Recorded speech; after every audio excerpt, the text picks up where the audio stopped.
Welcome to episode 99 of the Triple Poe, that is. The Poe Dunk Polymath Podcast. Hope y'all are doing super spectacular. Let's see if I can talk. Lyman is not going to be here, or at least if he is, won't be until later because he had some work emergency, or that's what he says. He may be making this shit up. I don't know.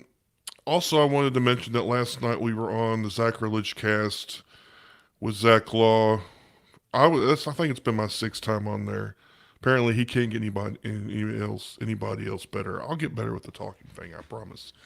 And he had us on for Lyman mostly, and he basically sat there and talked the whole time, which is fine.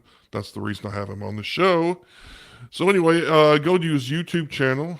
Check him out, Sacrilege Cast. Of course, he's on Facebook under the same moniker. You just look for him. It's pretty unique name. So it's Sacrilege, but what's like a Z basically. So anyway, enough of my rambling. Let's get on to our guest tonight. This is our guest week. I met her we were just talking about this, at a Christmas. Well, it wasn't Christmas, but it was around the holidays. She was leaving to go to Oregon. I can't remember. Yeah, Oregon. And we did Cards Against Humanity, and we had a good old grand time. And then I didn't see her again for God knows how long. She came back, but anyway, uh, she's doing something in the green room. I guess she can hear me. Okay. Anyway, join me in welcoming Ashley Hall. How you doing, Ashley? Hey, I was trying to sign. It was 8 months because that's how long I lasted out there. So Well, I'm trying to see I'll show you if I can charades. well, Okay, I so couldn't see myself. What I was trying to do this, but I'm like, what is this gonna that look looks like a like? gang symbol. It does look like a gang symbol. I'm like, yeah, I don't know. This is why. Okay, I think it's the actual sign language is this, but that also looks like a gang symbol. So no offense to our hard of hearing listeners. No, oh god, yeah. So I do want to say that YouTube now does it automatically. It didn't used to be that way. Oh, You had to nice. put your own captions, but now it has the software, the technology to automatically translate. Of course, it doesn't always work perfectly, but it's pretty Yeah, I'm close to worried what I tried about. out. I'm very worried about that. We'll Well, I see how. tried it out. It's pretty accurate as long as you enunciate. So I can't make any promises about that. okay, well, Okay. don't do it drunk. Maybe just slur your words. See, this is why I only had one beer before this. Well, I don't have that excuse. Um, so actually, I wanted to have you on because you're cool, first of all. But secondly, I knew that you had been were whatever a social worker. Hmm. That was one of the reasons. But also, I wanted to talk to you about autism, which is another subject I've been interested in. I don't know if interest is a good word to say, like you're an experiment or something. But It's fine. you people, you know, yeah, no. Okay, don't You do know what I'm that. saying. You know what I'm Yes, saying. I do. So first of all, let's go ahead and talk about the social work aspect Okay. of you. Well, basically, I started out with my master's in social work. I graduated in 2013, and in 2014, I moved to Nashville for my first job. I did my internship in crisis, basically suicidal, homicidal, with youth, 17 and under. I primarily worked with kids throughout my non-social work career, like teaching Sunday school back in the day. Um, I worked residential treatment for about 4 years while I was in grad school. When I first moved to Tennessee, that was my first job out here. I worked at a wilderness camp for about a year, and then I worked for a residential for youth who were developmentally delayed. So it wasn't just autism, there were a lot of different diagnoses, but um, that was the main thing I did throughout grad school. And then I moved to crisis in 2014. I worked there for about 3 years. I got promoted and moved out to Portland, Oregon, to start a program out there because they were having difficulty because they had so few crisis beds. Um, they needed a program like ours, but I didn't last very long for various reasons. I won't go into that. But let's just say it was a life-changing experience out there. So, and right now I'm not doing social work currently. I work at the safety department for a tech company. So, I have not been doing it for a couple of years. So, I've been out of it for a while, but the insights that I did get were pretty interesting because I always find it fascinating how little people know about social work for one. But what I would like to ask is when you think of social work, what do you think of? That's actually a good question. Social work. Troubled teens, maybe. I don't know, or poor people. Yes. Or not underserved people, things Hmm. like that. Maybe Oh, that's even true. criminals, but probation stuff, maybe Well, I did go to many juvenile halls, so yes. juvenile halls. At least I did. But social work is most people when they think of it, they think of DCS or DCF, or DHS or whatever you call it in your state, because every state's different. It's basically the Department of Children and Families or Department of Children's Services or Department of Health and Human Services or whatever the heck you want to call it, Adult Services, which works with adults.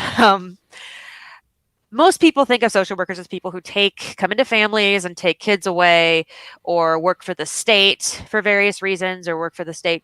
Thing is, social work is very, very broad.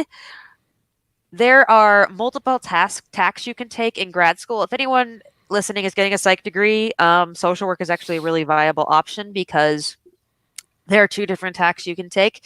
There's the micro side, which is colloquially known as macro, which is mainly if you want to do individual counseling, if you want to get licensed as a social worker. Because I'm sure if you've gone to a therapist, you've seen like the little letters next to their name, like LCSW or LPC or LMFT. LMFT's licensed marriage and family therapist, LPC's licensed practical counselor. Then this is in Tennessee, by the way. It's called different things elsewhere. But if you see LCSW or LISW or LGSW, LMSW, that's a licensed social worker. Basically, if you have a social work license, you are able to be a therapist, master's level. You can also get a PhD if you want. Um, and there's also the macro track, though, because social work is very unique from like a counseling program or a marriage and family program because there's a very strong emphasis on social justice. There is, like, I took a leadership course, even though I was going the therapy track, I took a leadership course, I took a politics course, I learned how to write my congressman. I went to several various events about. Granted, a lot of them were preaching to the choir, but some of the people in my program needed it because a lot of people were just coming from for the therapy part of it and not the social justice part of it. But that was a big emphasis in our program and in pretty much all programs for social work because it's part of the code of ethics that you do need to participate in politics. So there is a macro track where you can work on community organizing, um, like starting a nonprofit, that sort of thing. Now, there are actually licenses for that now. I think called it advanced practice in Tennessee. I don't know where it is everywhere else, but there are licenses for that. And the people who you do see that is the more colloquial version of social work. They're usually bachelor's level. They work for the state, and they are the ones who essentially go into people's homes and evaluate these situations. But there's also programs that do that, at least for youth. I'm sure there's programs for adults as well. I know there's multiple ones, but at least for youth, the ones that I dealt with, there were multiple methods to make an impact outside of that, outside of going to people's houses and taking people's kids away, which is actually rarer than you might think. I mean, if you've been around the non-Nashville parts of Tennessee, you've probably heard a bunch of colloquial stories about people's kids being taken by DCS, but there have been many, many, and I don't know if there's any other rural areas around. I'm sure that's the case, but it's actually a very difficult process, at least here, I and it's something that is a difficult thing to do, as you can probably imagine. And it's a difficult decision to make. And at least in Tennessee, you need a judge's order. So, Okay, I didn't know that but because I have at least some they did when I was listeners. there. So, Yeah, I have some listeners in rural Tennessee that might be interested. I mean, something that might they might want to know about the yeah. process or whatever. Because I just know that in rural Tennessee, it's a lot. Life is a lot different in rural Tennessee, and that's Hmm. putting it a little mildly. Yeah. Um, it's not quite the same here in the city. It's a little harder. So I think you saying that about getting your kids taken away is not easy as you think it is, or whatever. It might Yeah. be of some comfort. Because I know that there's a lot of worry, especially for people in poverty. And I think that that's especially true. Um, and that's Yeah, true for rural and urban folks. So because people in poverty don't have as many means and there's highly higher likelihood of abuse. And I think that's just more of a function of poverty than it is a function of other stuff. But there's been a lot of different situations that are not as black and white as one might think. The black and white cases are so rare. Um, Usually, it's DCS workers and pretty much everyone in positions like mine, like crisis, and in situations like the other workers that I met, there were those who had intensive in-home services. Like several agencies do provide that, where a therapist goes into the home probably 3 times a week at least. Um, that's typically paid for by Medicaid. It's not paid for by private insurance. Pretty much the only thing private insurance pays for is therapy and hospital. So, but at least in Tennessee, I don't know about anywhere else. They actually were really good when I was in Oregon. Um, but I wasn't there long enough to like really get in the nitty gritty of how things were out there. Um, but they definitely had their own problems, as does every state. But Tennessee actually is surprisingly progressive when it comes to mental health. For a red state, not don't, for a red state. Okay. for a red state. Um, it has the safety net program, which works with adults who need counseling, and it also provides. I mean, there's so many programs to provide, and all the crisis programs in Tennessee, I won't say which one I worked for, but they all have very high quality care. So there's a bunch of, politics and everything. And again, I don't know how it's been since I've been gone, since Bill Lee's taken over, because Haslam was very good about that.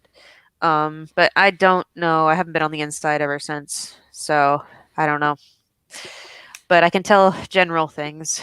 So yeah, it's been difficult to talk to friends about it because it's hard not to be there, I think is the big problem. So, Well, how much leeway? I mean, I'm kind of getting a little bit into that aspect because, like I said, I know people who are in that situation. Do you mhm. know how much leeway a social worker has as far as individual cases, or do they have like a strict set of guidelines? Or Mm, it depends on the person. It depends on if a DCS worker is involved. Typically, there has been a report of a varying kind. They're basically the people who are the case managers. They set things up for the family to have. Um, and the number one goal is reunification with the family, and there's always a reunification plan. Here's what needs to happen for reunification to take place and for us to leave this family's life.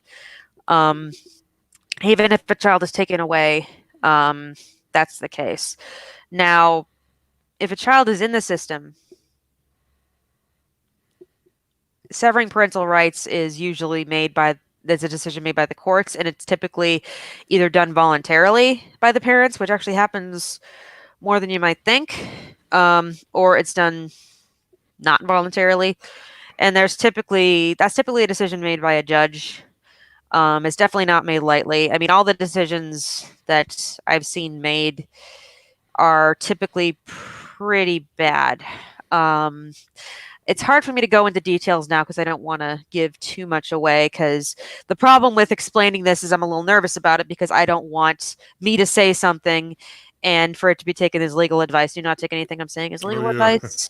yeah. Um, do not take anything I'm saying as legal advice. This is just a general idea to understand what it is in case you don't. So if you're currently going through this situation, I highly recommend you contact a lawyer or contact your DCS worker or contact a therapist or a case manager or someone who knows your situation. Do not talk to me.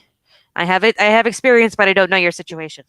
Right. So, but it's a very it's a case by case basis, and it's very hard to say how much leeway someone has because the parent always has the number one say. You can't force anyone to do anything, like go to therapy, go to family therapy. You can't force people to change their attitude. You can't force people into rehab, especially if that person is an adult. Um, and there's, except for the clear cut cases, it can be a very um, difficult situation, especially if the case is the adult is more unable to care for the child as opposed to unwilling. And like if they're in the care of like a older grandmother who just is not able to anymore, or they're in the care of like someone who is developmentally delayed, or if they're in the care of, I mean, there's a lot of situations like that. Uh-oh. Would you will lose you? It's going so well.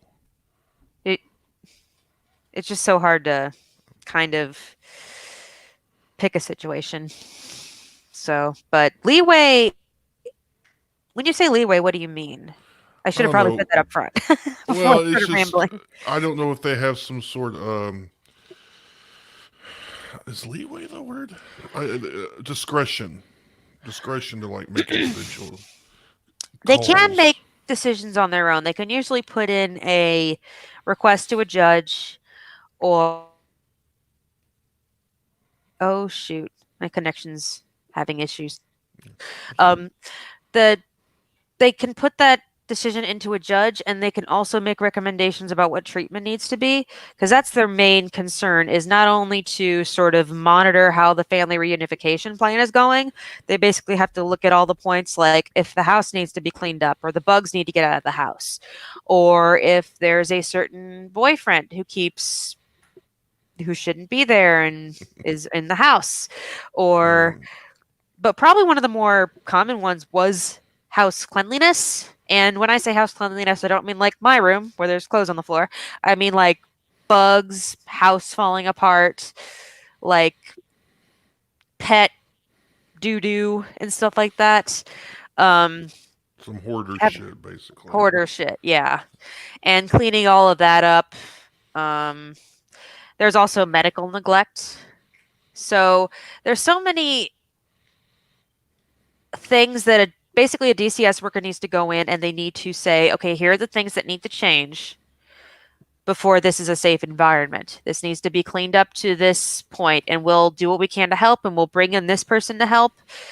You can't be forced to do any of this, but if you don't, things aren't going to end well.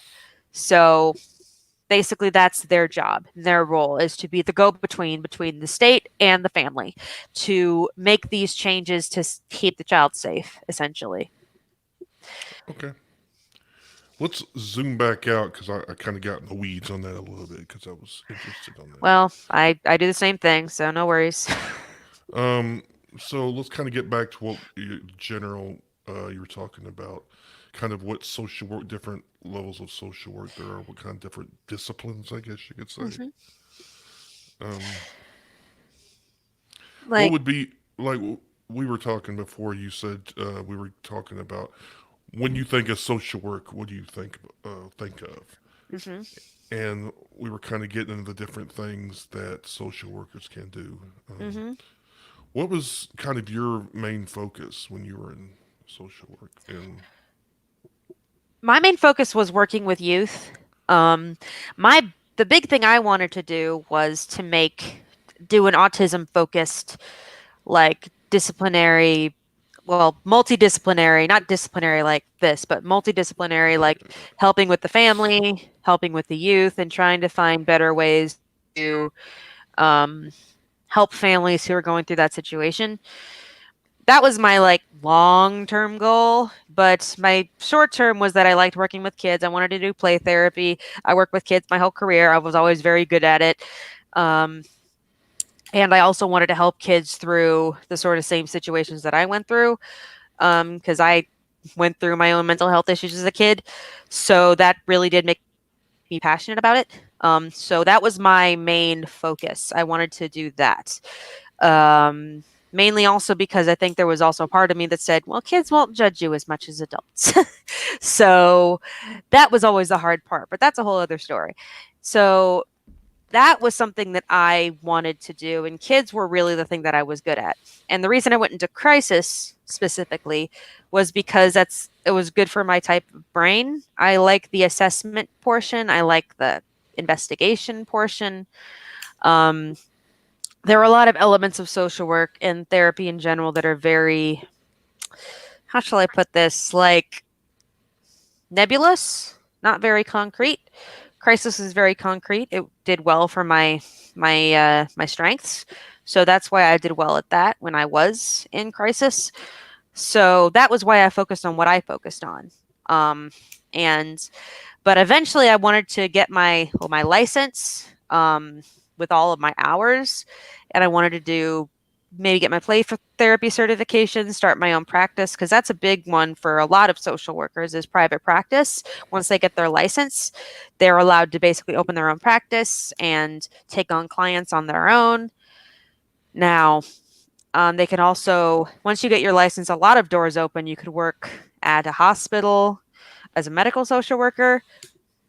You could work at, I mean, license, if you look for social work on pretty much any job board, most of them require the LCSW or the LMSW or the LPC or what have you, because that's essentially where so many of the jobs are. So even if I decided I didn't want to work with kids anymore, I would have a lot of options once I got that license. And that's one of the reasons why I chose social work over, say, counseling or LMFT, was because it was a very broad, very open-ended discipline. And that's why a lot of people went into that, not only because it was a shorter program, although it was.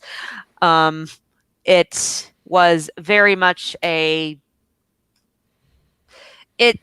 helped open more doors than, say, counseling.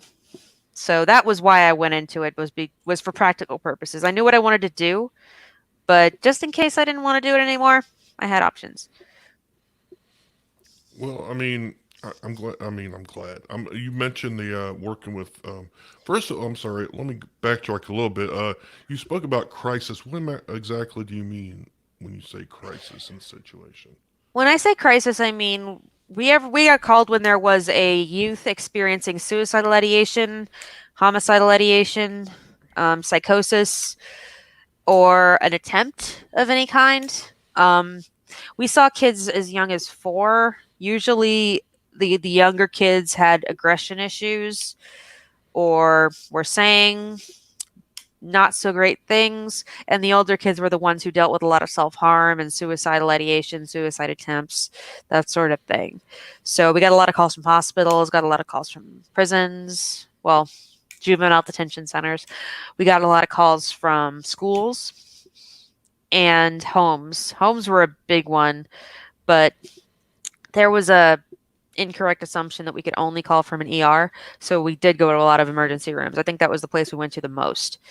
So usually that was where we saw the most kids because it was the most secure. And from there, we made the decision of what to do next. Most times we were able to do a safety plan, send the kid home, say, here is what's your insurance, here's a good therapist for you. I recommend, oh, you're already in therapy, well, let's bump it up to once a week or twice a week, or maybe doing the in-home services if you have Medicaid or TennCare in here in Tennessee. Or if it was severe enough and there just wasn't an ability to make a safety plan, or the family was just not having it, or the situation was severe enough that, or we'd gone out there multiple times and nothing was working, then that was when we would say, okay, we need to put this kid in the hospital. And then we would call hospitals around and see where they could go, essentially. Because if a kid with Medicaid was going to get into a hospital, they needed an assessment from us. Basically, the crisis programs in Tennessee are funded by Medicaid for that reason, to assess kids who are about to go in the hospital. Now, we didn't just see Medicaid kids. We saw a bunch of we saw private insurance, we saw all that sort of thing. But that was our main function. Okay. So that sounds kind of emotionally draining if you're doing, I mean. Yes, it is. uh, uh, I mean, especially since, I mean, what I had to do was, I mean, we pretty much went all over. I mean, I was in rural Tennessee so much, it's not even funny. So, and I think it was just the driving and all of that. It is emotionally draining, but it was very rewarding. And I did enjoy it. I just didn't get much of a social life. It's definitely not like it is now. So, um, and that's, it. People have been in crisis for a very long time. It's probably one of the more sustainable ones other than private practice that I've seen. People can do it for a while, but there's the things you do to get your licensure hours before you have your license tend to be probably the more grueling ones, like working for a nonprofit, like or a community mental health center or crisis. Those can be probably the more difficult places to go just because the pay is not great. And I mean, the clientele are pretty much wonderful wherever you go, but it can be very difficult, especially if there's clientele on drugs or clientele who are often in poverty and have difficulties that you can't really do a whole lot about, other than give them resources that they may or may not take. I mean, it can be draining, and it often is draining for a lot of people who go into the field. Mm. Yeah, that sounds like something you couldn't do too long if you were already prone to, I don't know, anxiety or easily stressed Yeah. or whatever. It was one of those things where I'd worked in residential previously. Basically, there are 4 levels when a child is in Tennessee. Now, there's always an asterisk in Tennessee whenever I talk about anything. There's 4 levels. There's level 1, 2, 3, 4. Level 1 is normal foster care. Level 2 is therapeutic foster care. Level 3 is a group home, and level 4 is lockdown psychiatric, and that's where I worked. Um, and basically, having done that for so long, this crisis was not as big a deal. Um, so which was a good thing, maybe. But it was definitely I mean, I'm not in it anymore, if that tells you anything. So, it's hard to last a while. So, it can be it can weigh on you quite a bit because you try to focus on the good ones and you try to focus on the ones you helped, but the human brain is really dumb. Loves to focus on all the times you could have helped or could have done more or that kind of thing. Yeah, So, unfortunately. mhm, So you had a good kind of a lead in when you were talking about working with autistic, or you wanted to work with autistic youth. mhm. Um, let's kind of go to and let's go in that direction then and start talking about the other part, which I mentioned earlier, which was autism. Yeah. So, for lack of a, what is autism? I I know was it's a like, broad category, I and I was know eager to see how you were going to start this part, just for my own amusement. What is I autism? am usual. What is autism? Basically, you could go by the DSM definition, or you could go by just the regular definition. Basically, autism is a developmental disability, and it's a set of symptoms that encompass in difficulties in social functioning, difficulties in communication. Um, and those are the primary ones that the DSM focuses on now.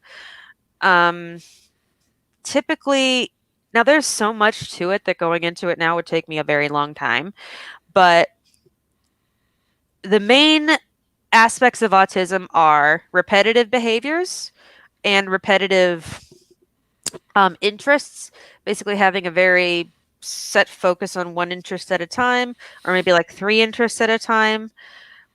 Basically, a obsession with routine. This is my routine, and deviation from that. Difficulty with change, difficulty with learning slowly. So if you talk to an autistic person, you might find that they're sort of copying your mannerisms. That's kind of the best way they can go about it. Because I like to tell people that the way that autistic people often learn social skills is not necessarily through. I came up with a great metaphor the other day, and I can't remember it now. It's driving me crazy.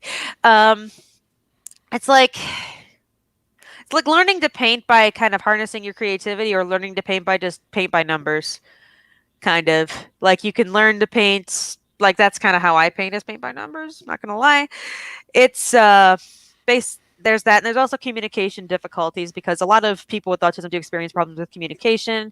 A lot of them can't talk. A lot of us can't talk, I should probably say. Um, and there's also sometimes when we don't learn to talk until much later, because the outside world does not have as much influence on an autistic person. So there is not as much need to communicate verbally. Typically, it's not seen as anything that's necessary.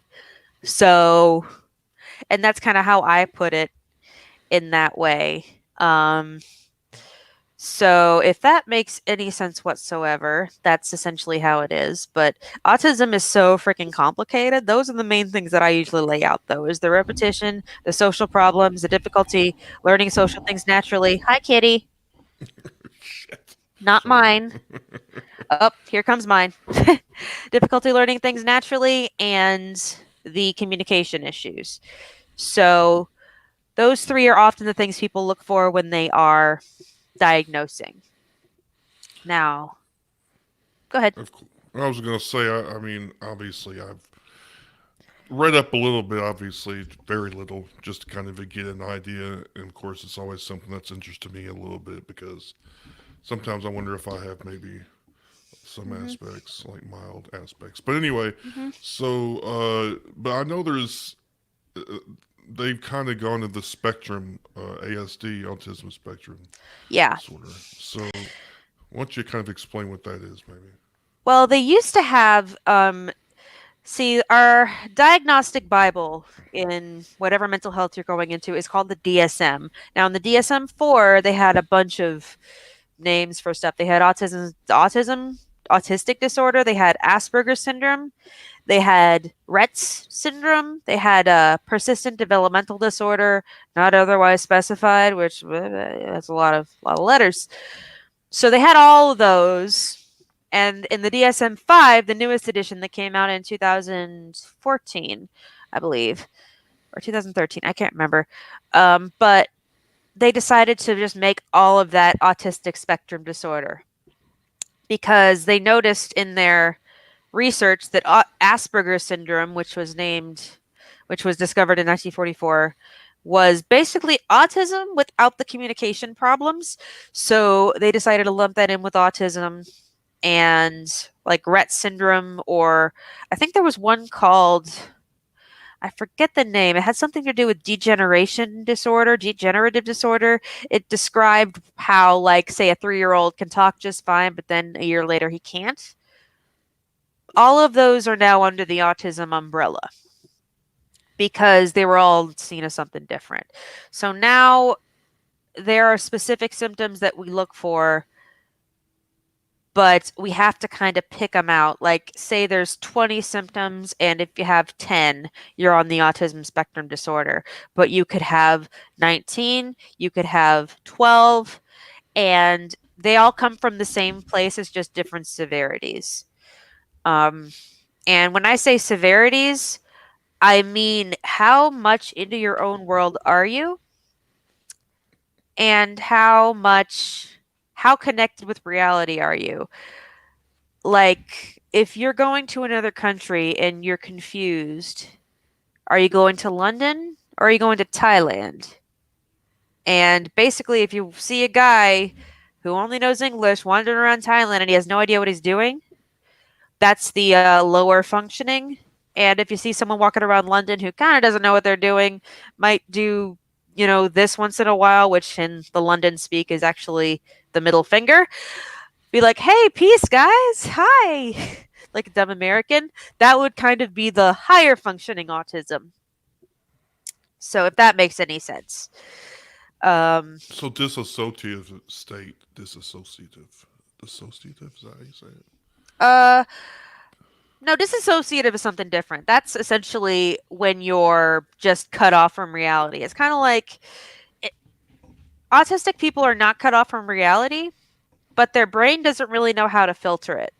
Oh, okay. So it's kind of like you are have like clanging cymbals in your head all the time, like the cat meowing and the air conditioning, and most people's brains figured out how to filter that stuff out a long time ago. But people with autism, that is not the case. There is all this noise going on at once. It's all very distracting, and people sometimes have difficulty sifting through all of that noise and trying to figure out what's more important. And that's probably the biggest reason why people with autism are often very much cut off from the world.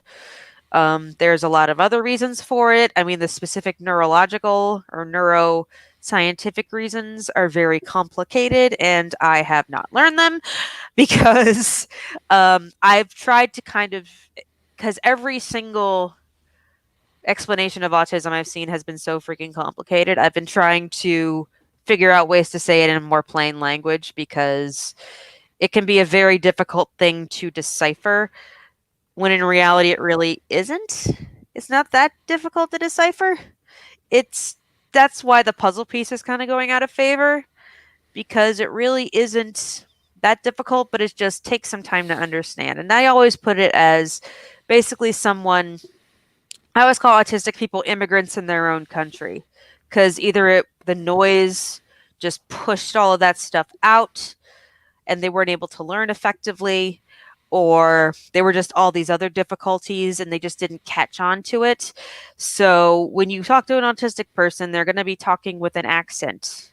They're basically their social, it's like someone talks language with an accent, but your social interactions are with an accent. You're basically, sometimes it can be fine, but it's just kind of off. And sometimes it can be so off that it is extremely noticeable.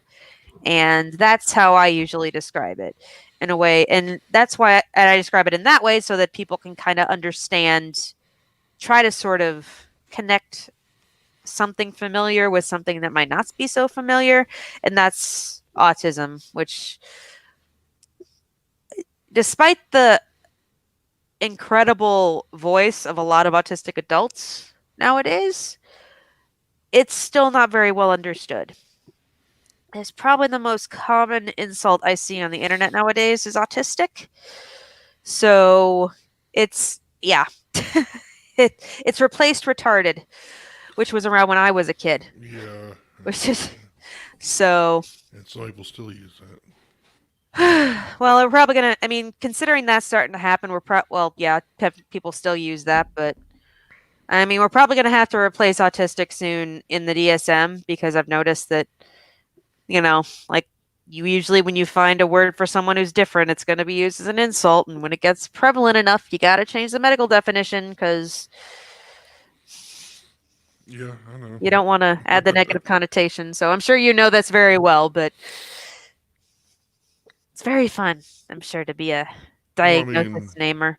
idiot, imbecile, and moron used to be clinical terms Oh yeah, for different IQ levels. I'm gonna But turn off this my is TV. I look like I'm blue. One sec. There we go. Okay, now I'm yellow again. Um, I hope that description made sense. But if it doesn't, is there anything you want me to clarify? No, I mean that was a very good overview of, I think, as a Mhm. general definition of autism. Mhm. Maybe we could drill down a little bit. We spoke of the kind of the general uh, Mhm. definition of autism. Now let's kind of look a little bit more at the spectrum. Let's go kind of. We're looking at a spectrum. Let's say the low end of the spectrum, for example. Mhm. What would you consider to be? Give us some examples of somebody who is on the low end of the spectrum. Usually people on the low end of the spectrum don't have speaking communication skills. They are able to use usually sign language or pictures. Pictures are a big one. Um, but usually they express themselves through, they have very specific routines. Usually there's a lot of hand flapping to calm one down.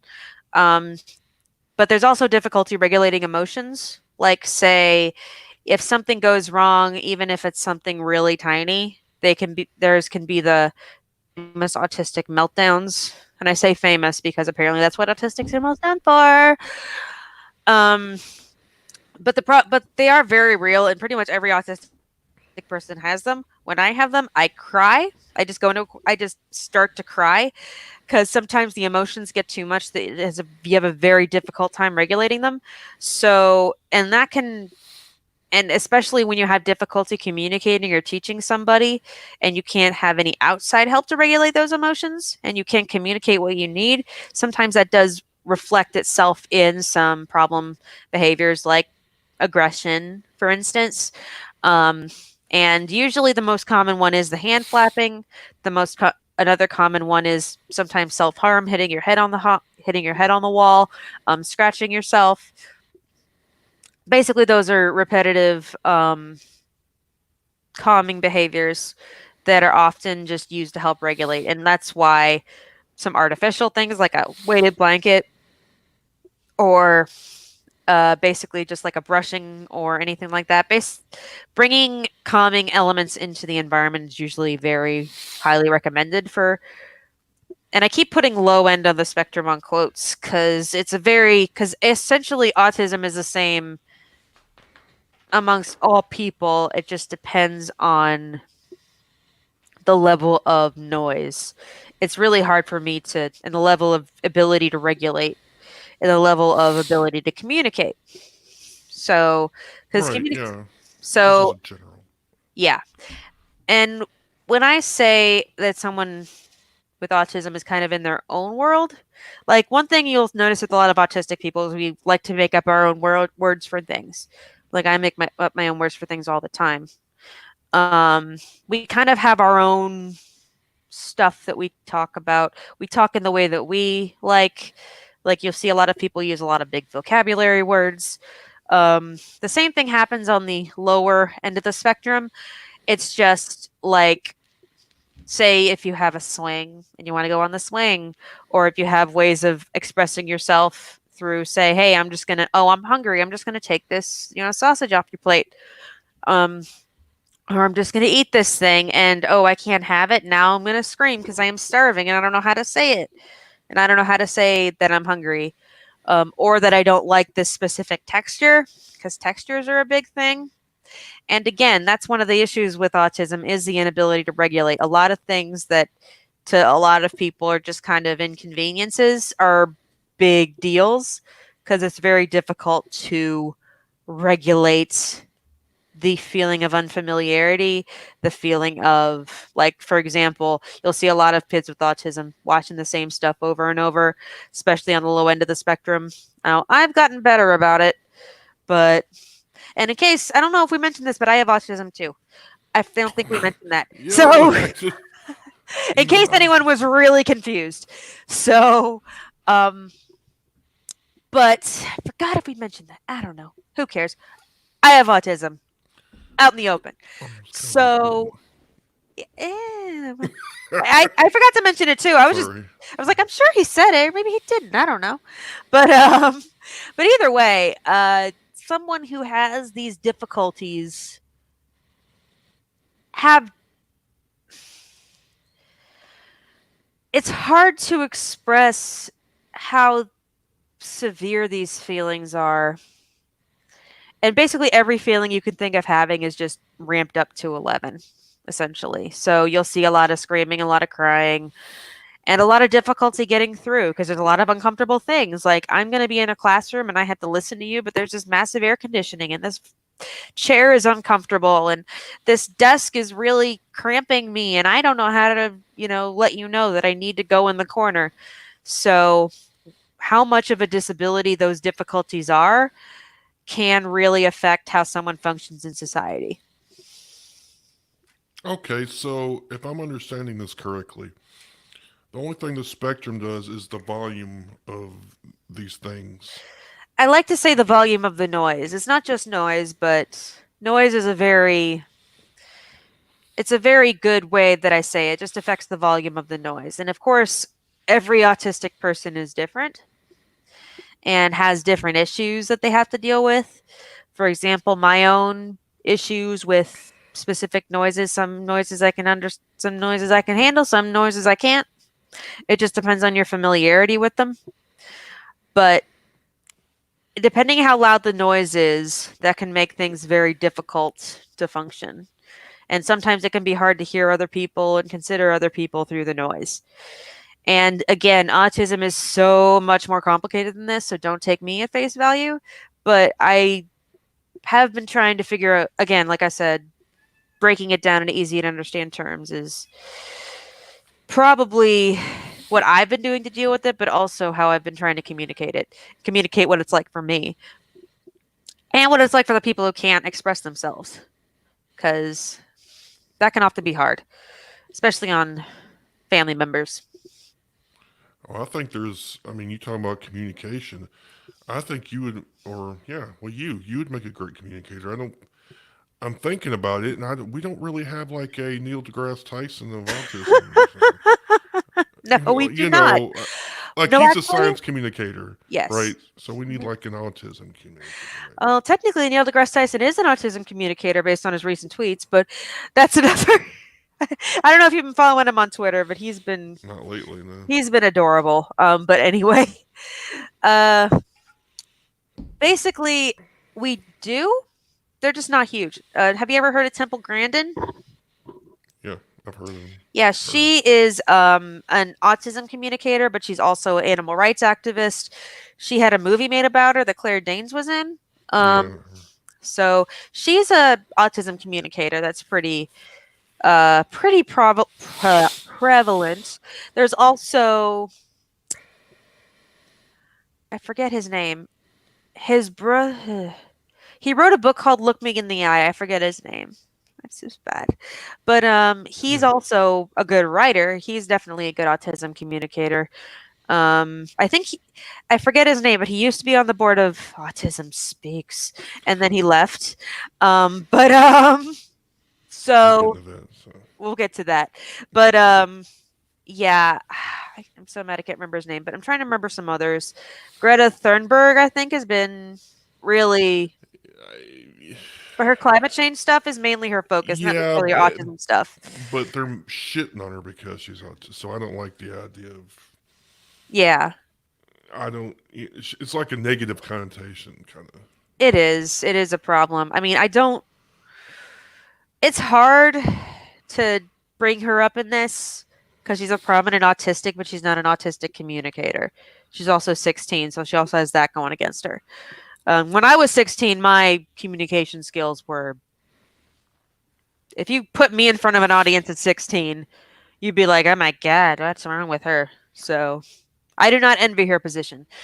Let me just say, but because those are the real ones that I can think of. I'm sure someone else might be able to give me some other ones, but Well, that was kind of my point, I guess, was that you yeah, don't really. There's not really a central. Their main job is to communicate these sorts of things, yeah, and I think it would be very somebody who's well versed in it, but also is. Well, I say this doesn't have an agenda. Of course, everybody has some agenda, but yes. Oh, I and have an agenda, but yeah. So let's move into that. But that doesn't have an agenda like some people who include. Okay, so let's get into the whole. Uh, I guess the two points of view about looking at autism, Yep. and we talked about this before the show. The kind of one says it's a disease to be cured, basically, and Hmm. to kind of put it bluntly, and the other is just that's just a way of being. It's neurodiversity. Yeah. Just it's a normal spectrum of humanity. Hmm. That's not something to be cured, but just you're a Yeah. different person. And we're learning more about it, which is why the diagnosis rates have gone up, is because we're learning more what it looks like, and that it can look like a lot of different things. It's just another group of people, um, and often group of people who have been forced into certain boxes, um, that their whole lives and haven't really been able to be themselves. And autistic people are not alone in that, so it's really hard to kind of single us out. But at the same time, it's becoming more and more of a thing with autistic adults, especially trying to communicate our dissatisfaction with how things have been handled in our lives. I think one big one I've been seeing is with ABA. Have you heard of ABA? No. ABA has been the main evidence-based therapy for autistic people for a while. It's very behavior focused. Um, Essentially, it's focused on changing problem behaviors in autistic people.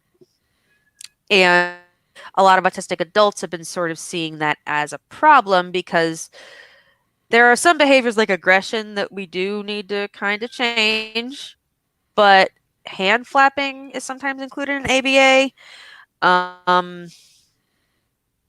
Basically, any calming behaviors that are included in ABA, sometimes the repetition behaviors, basically things that are harmless but just unesthetically pleasing. So, Fuck that. I mean, aggression's not harmless. Well, I agree. Thank you. Aggression is not harmless, obviously.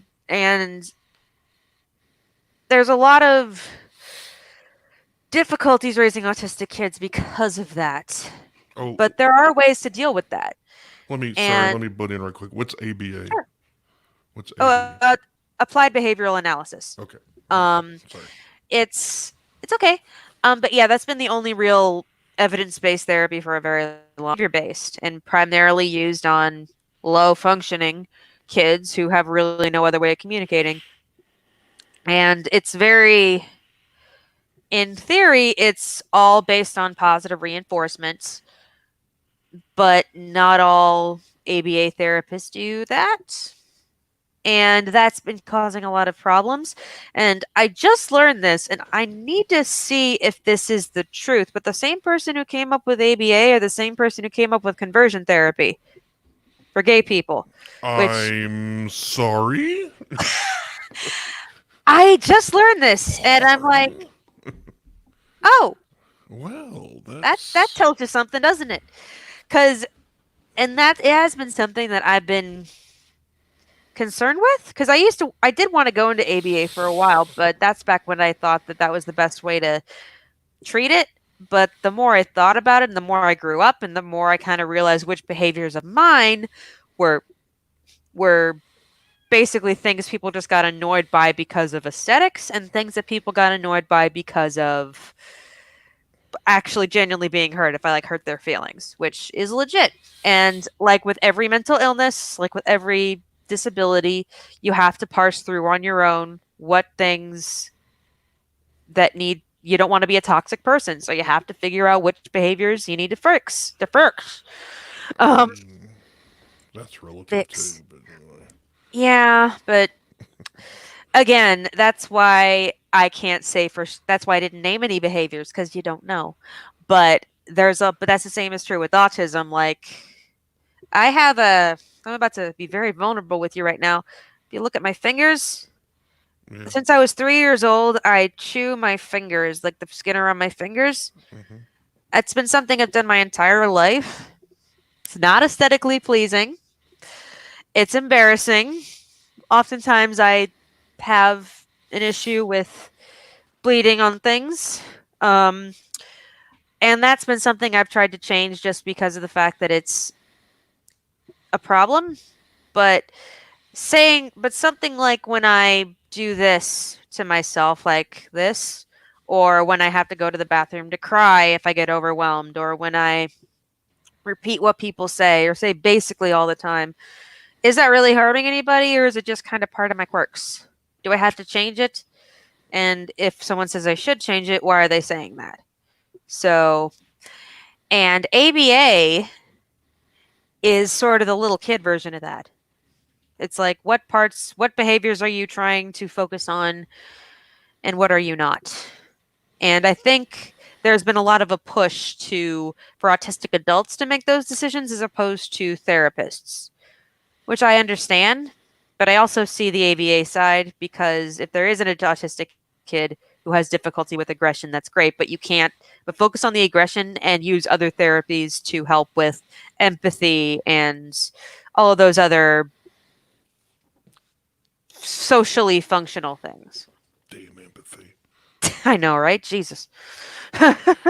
Well, you're talking kind of a milder side of it, I guess. Sort Hmm. of certain, like you said, like the chewing your skin or stuff like that. Maybe as an Yeah. adult, you might want to, something you might want to change just because for yourself, or maybe, Yeah. you kind of want to, you're right. I mean, we're fucking a species who likes to, other people, generally speaking. I'm not one of them. I hate people.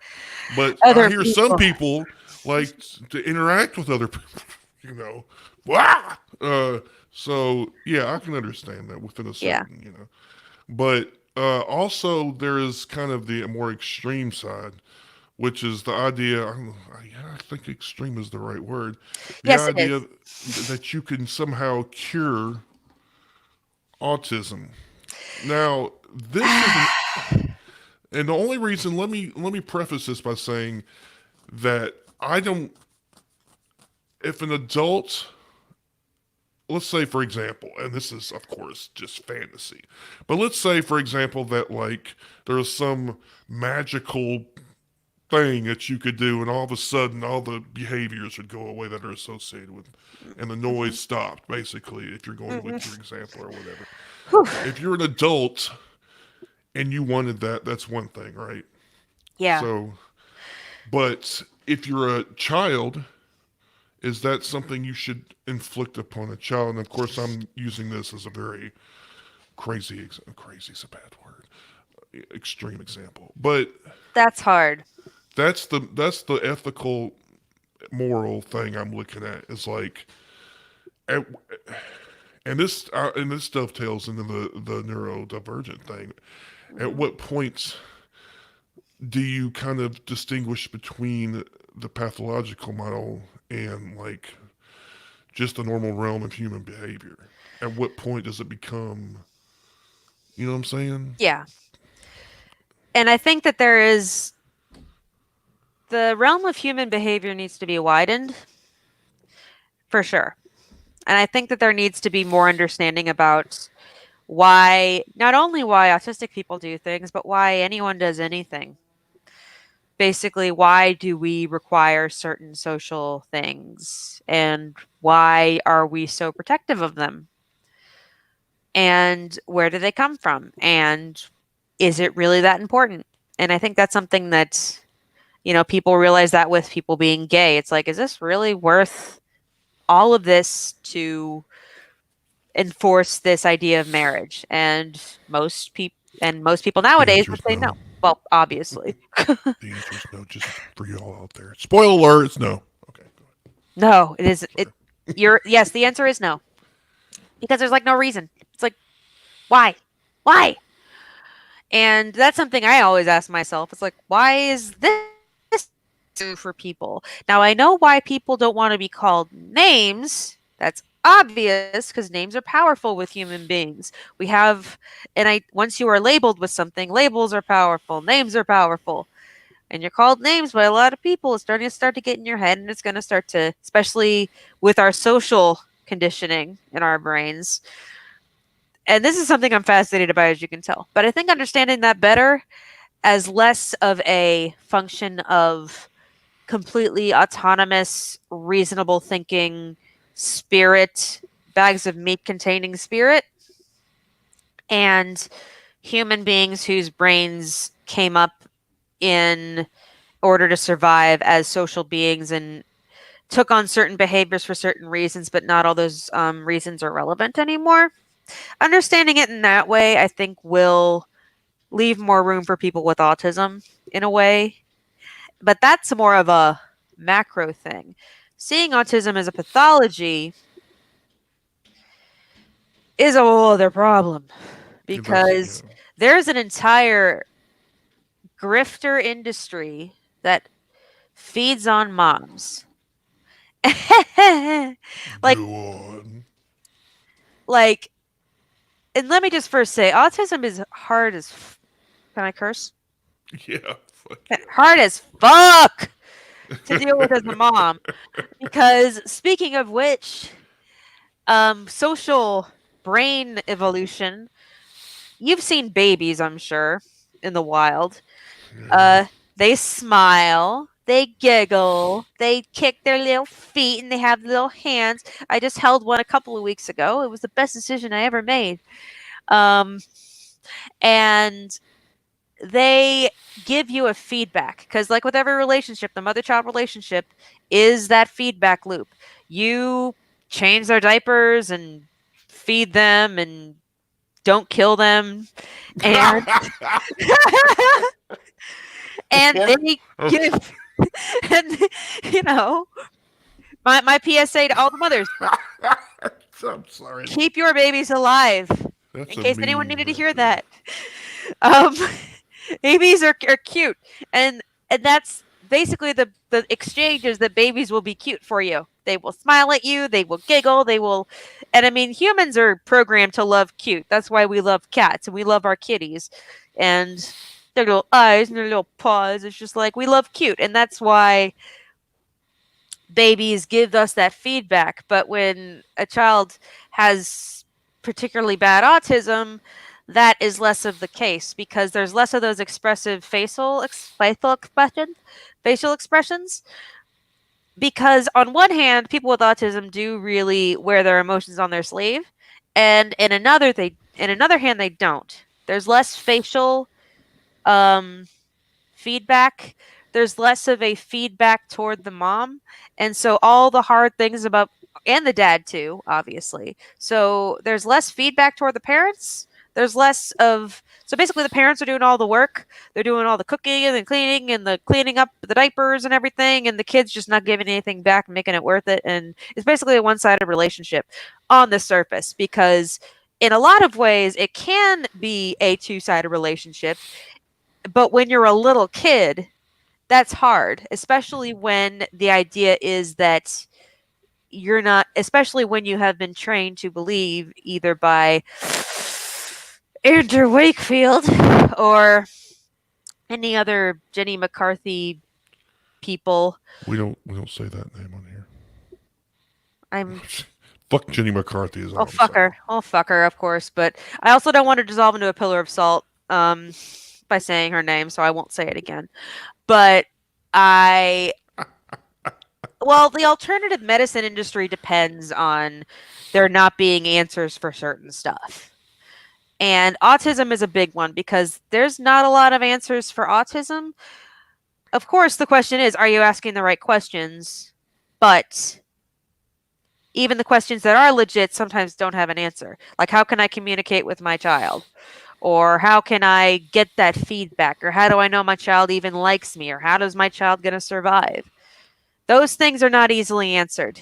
And where there are a lack of answers, there is quacks ready to fill in the gaps with their snake oil. And a big one I've been seeing lately is essential oils. One of my recent Jesus. I know. Well, one of my recent obsessions is MLMs and or how horrible they are, and What? I'm sorry. multi-level marketing like Amway. Oh God. Yeah. Yeah. Like Amway, for Yeah, example. exactly. Well, there's The a bunch kingdom. of Yeah. essential oil MLMs. They're all sharing memes. It's like, oh, this will cure your kid's autism. And there's also been, oh God, there was I forget his name, and I'd rather not say his name because he's a cult leader who says that drinking bleach cures everything. It's called MMS and Miracle Mineral Solution. And there's a couple women who go around after feeding their autistic kids bleach, and they literally show pictures of their kids' intestines coming out and saying, "Oh, these are parasitic worms. They're getting cured." What the fuck? If That's anyone wants, disturbing. I mean, it's not. it's It's not surprising, really, but I mean, it's disturbing as fuck. yeah, uh, it sucks. I mean, I guess it's one of those situations where, thereby, but the grace of God, go I. I could have easily been in those kids' shoes if I was just a little worse in mine.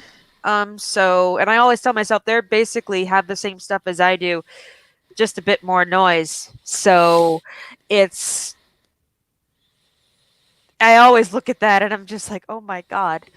So I highly recommend a YouTube channel called Miles Power, Miles with a Y. He's a British YouTuber. He goes into a lot of the alternative medicine stuff. He goes into MMS. There's a lot of, but he goes into other stuff too. It's horrible, but I mean, there's also some people who say, "Oh, autism's demon possession or whatever." I don't give two shits about them. They're maybe like They're not even worth. they're not even worth talking about. The people who are like, and I'm sure they exist. And yes, It's they called the both. Catholic Church, No kidding. basically, And yes, or I the know they both, Pentecostals, but I guess. sometimes the best way to treat someone is to just ignore them, forget they exist, mock them relentlessly when they show up, and you know, Well, when we were talking about Autism Speaks, I know that's a yeah. bad organization. I'm not exactly sure why, but I've heard Um. they're. Now, keep in mind, I know there's a lot about Autism Speaks that I have not really been looking into them recently because I prefer to forget they exist. So things could have changed, and if anyone knows, let me know. Feel free. I'd love to know that this horrible organization is getting better, please. But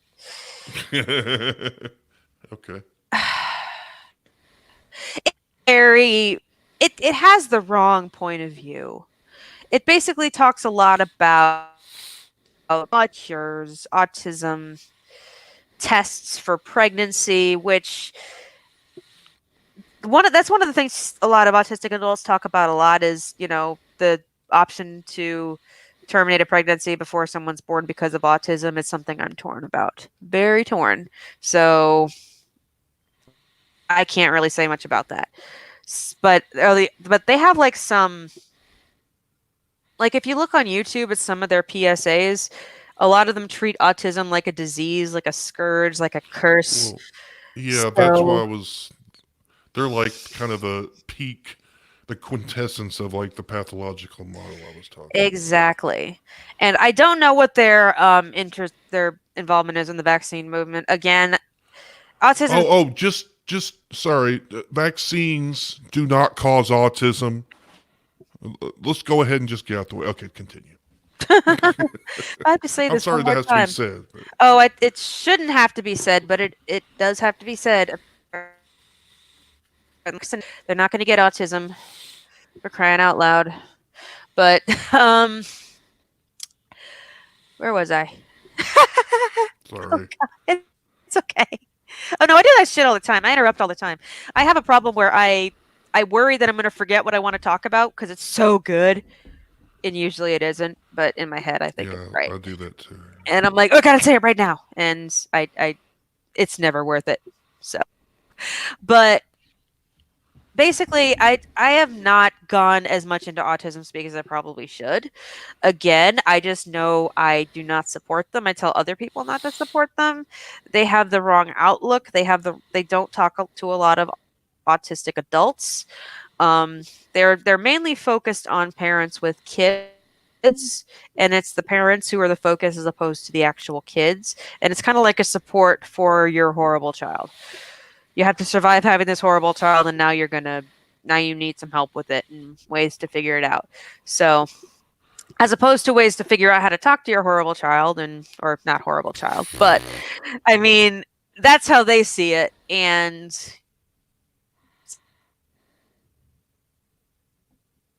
your woman, be find better communication methods and stop treating them like maybe meet them where they're at instead of expecting them to meet you where you're at. Because I think that's a big thing that people need to understand is I'm always afraid to ask for what I need because it always sounds like I need to be treated like a baby to get by. And like even something as small as doing like a chore list, because one of the parts of autism is executive dysfunction, which means that there is a difficulty with changing tasks in your brain and prioritizing things without like a reason. So, like, I always have a messy room unless I'm having company, because that's pretty much a reason to do it. Someone's basically telling me to do it by coming to my house. Or so someone tells me to take out the trash. I'm like, I'll take out the trash right now. I'll do it right now. But doing it Well, on my own, uh, well, I'm looking at my fucking disgusting apartment because nobody ever comes over here with beer bottles everywhere. Anyway, sounds so familiar. that Anyway, can make things difficult.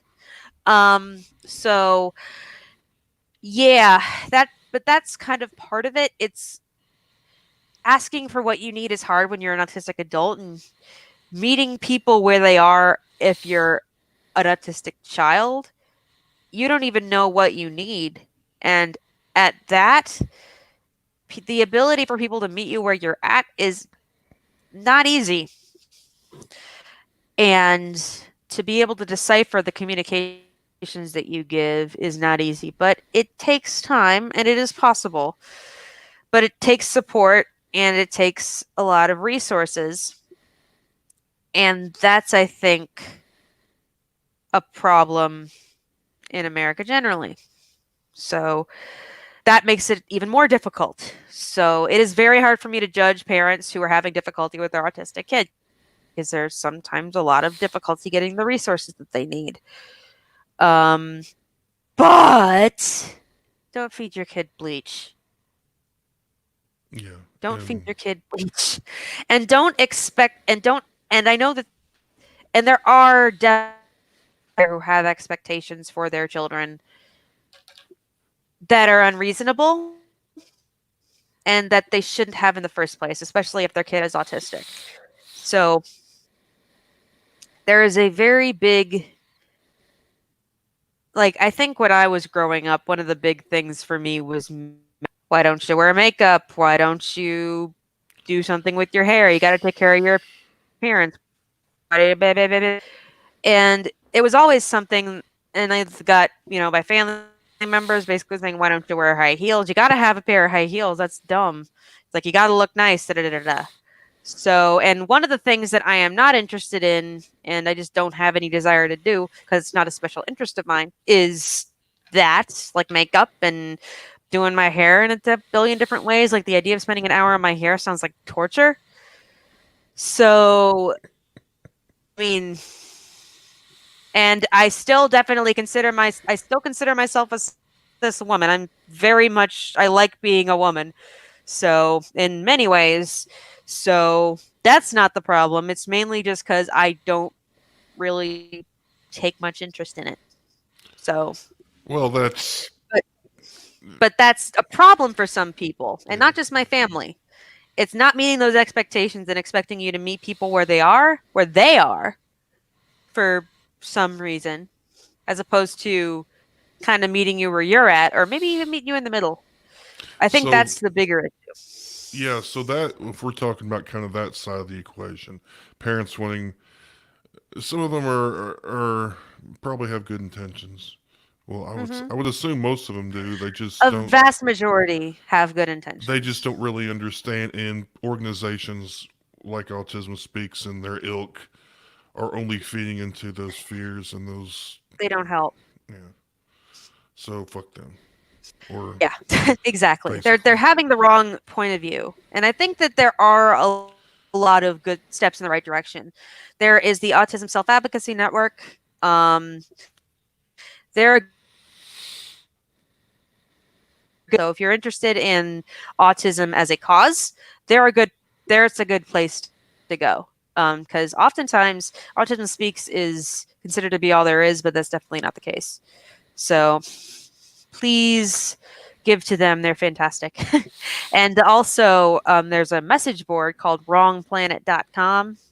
I haven't been there in a very long time, but that's also a good community for autistic people. So if anyone out there needs something like that, that is the place to go. Although I remember I went on there to just to kind of get like, okay, why am I not doing this yet? And it turns out, oh, a lot of all these autistic people have done this already. What's wrong with me? Because I often blame my autism for a lot of stuff when I probably should have been blaming other stuff that happened to me. So, yeah, but Yeah, that's a I whole mean, other thing. support and just the role of ignorance in just about anything is just because you actually didn't really know, like, oh, Hmm. look, that was a thing, and I'm not so crazy after all, or whatever. Giving something a name is very powerful, and I think that within the autism community, there's a big debate about self-diagnosis. And personally, I'm torn on it because I know that getting mental health resources is very difficult, especially in this country. So on that end, it might be helpful, but I'm also very wary of people giving themselves a diagnosis because one thing I know is when I look in the DSM, I'm always like, oh, that matches me. Oh, that matches me. Yeah, yeah, yeah. And It's probably not. It's too easy nowadays, especially on the internet. Well, I got cancer apparently, so exactly. go to WebMD. Well, look at there, I have whatever. Make up some shit, especially if you're a hypochondriac or something. I am a massive hypochondriac. WebMD is not good. I Yeah, have definitely had my fair share of WebMD rabbit holes. yeah. So it's never good. Uh, Um, Go ahead. Sorry. no, I'm done. Oh no, I was just gonna try to. I didn't realize how long we're going. Oh, But I did want to briefly talk about the other side of the issue, which was like treating autism like people. I can't, I know, crazy, right? who are on the just happen to be on a different planet, like you say, Different maybe. wait, well, it does feel like a different planet, and Well, you just that's said that's kind of why I brought up the whole like going to another country thing because going to it can often feel like you're kind of an immigrant in your own country because you don't get anybody. Or you don't like really get. I mean, you get people to an extent, but it's just like, why do people do that? Ugh, kind of thing. It's like people are so impossible because sometimes you forget that the things you do require a lot of thought and a lot more thinking. It doesn't really come naturally. So there's that. But lost my train of thought. Basically, that's why I say like wrong country, wrong planet, because it can often feel like you're kind of by yourself and no one really gets you in a deep way. I mean, for a long time, I think before, honestly, Facebook. I mean, granted, Facebook is destroying our democracy, but it's fine. It's it's fine. fine. It's fine. But it's been a godsend for people like me because I can see like people who deal I with the know. same stuff I do. And it's like I don't feel as alone. Now to be fair, you still feel alone, but it can you can feel less alone than before because I have found, I mean, the secular community in Nashville has been awesome for me. Not perfect, but no one is. It's hard for me to find any place that's perfect, but it's definitely been probably one of the more places I can be myself the most. Um, and it is probably, and that includes church places and everything. So that's probably been, and it really has been, I can't really put my finger on why. I think it's been more one thing, I'm more mature and I know more about how to talk to people, but at the same time, it feels less like I'm having to fit into a certain box. These aren't as important. And I'm not saying this is universal with secular people because They're people. They have the same problems No. everyone else does. I'll go So, ahead and tell you right now. No. no, trust me. Anyway. I, yeah. But what it takes is just finding people who just are willing to put up with you and make it not seem like they're putting up with you, kind of thing. So, And that's, yeah, I think that's what it all boils down to. And I think that mhm. goes for anybody really. Just find somebody, especially if you're a difficult person, which I Yeah, fit that mold, yeah, regardless of, and certain other people do too. But, yeah, um, well, but so but yeah, it can. But and I part of me wants to give advice to other people out there who are dealing with autistic people or are autistic themselves or think they might be autistic themselves. And I don't feel like I can. It's it's hard to do that because every autistic person is on their own little island. They got their own little stuff. There's a lot of similarities, which is why it's a diagnosis in the first place. And every person who and with people who aren't autistic, neurotypical as we call them, I have no freaking clue how your mind works, so I have no advice to give. All I can tell you is kind of give a thought about what social things you hold dear and think about why. Maybe kind of the things you might not have thought about. Because I think everyone in the past 20, 30 years, especially if they're coming out of Christianity, has done that once or twice or 50 times. Um, or maybe if they're not coming out of Christianity, maybe if they're, just changing their points of view on something. Or I think everyone's had to examine certain things in their life, why they do certain things, and I hope why so. other people do certain things. And I think that's important to just keep in mind because with a lot of people with autism, they're going to be looking at you and saying, "Why the hell do you do that? Why does anyone do that? Why do people want to slather paint on their face? It's and go to a sports game when it's 100 degrees outside. Why?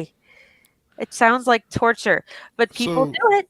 yeah, it's empathy, Yeah, basically, is what, but, and that's in short supply right now, but that's a whole different it conversation. is, it is a whole different conversation. But I will say, Um, empathy was not.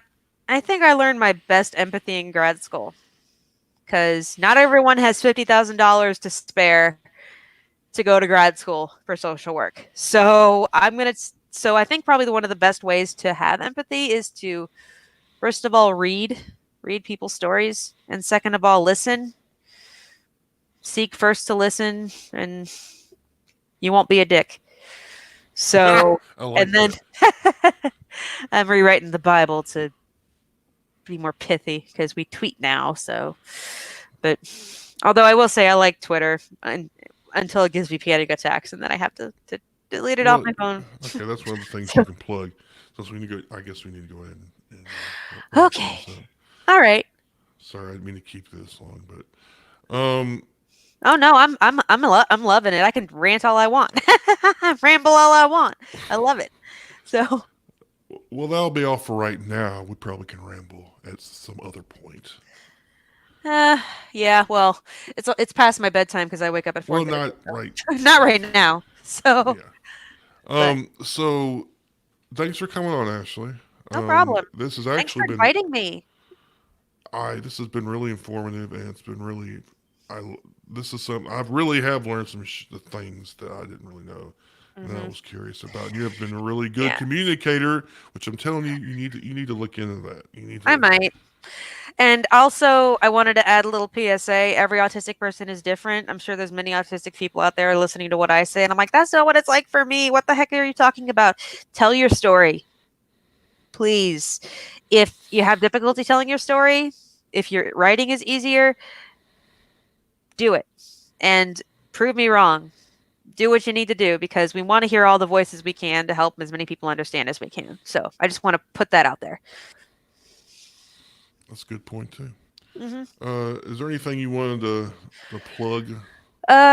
You can follow me on Twitter at Aspie Social Worker. That's spelled ASPIE. Social and worker spelled WRKR. I've deleted it off my phone for now because of Twitter. Yeah, but I'm Just sure I'll come back. I know. I'm sure I'll come back at some point. I haven't really been posting much, but I will if I get more followers. So if you want to hear what I have to say in 280 characters, if you want to friend me on Facebook, feel free. Just don't be a creep. Um, so but it's I'm friends with Chris, so just find me there. I'm lazy. I'm not going to tell you what my facebook.com/Asherton. Um, You and don't you do can that also right off the top of your head. Shit. Okay. And you can also find me on Instagram. I'm barely on there either, but again, if I get a following, I might actually do it. So it's like cleaning my room. If I have people coming over, I'll actually clean my room. And if I have people on Instagram, I'll actually put stuff on Instagram. So that's Okay. also Ask Me Social Worker. So That's okay. That's fair. All right, and all the links that you mentioned, I would like for you to send me, or ones you can think of. sure. Uh, Uh, I'll do that. I'll send it to you. I'll send you Autism just Self Advocacy Network. Oh God, well, I mentioned so much shit. I won't be able to don't. probably remember Yeah, it all. that's fine. Just some stuff. It doesn't have to be right away. It's I'll probably just a do it. general, I'll do it stuff. tomorrow when That's I'm fine. wake up. This show won't go out for a while anyway. Okay, works for me. So Okay.